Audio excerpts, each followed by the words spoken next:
Have you been watching their videos and doing everything they say but still not getting any traction on YouTube? Yeah, I've been there too, but I figured something out that might help you. Let me tell you my story.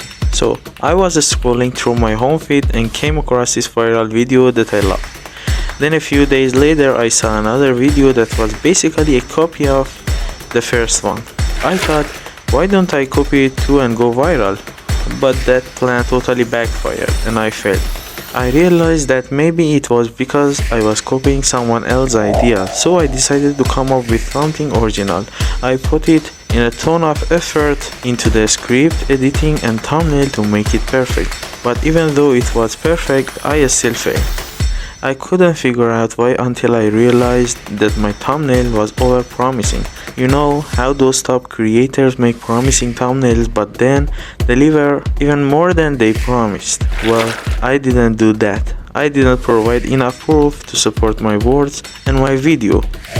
And my video didn't go viral enough to prove my point. So that's why I failed.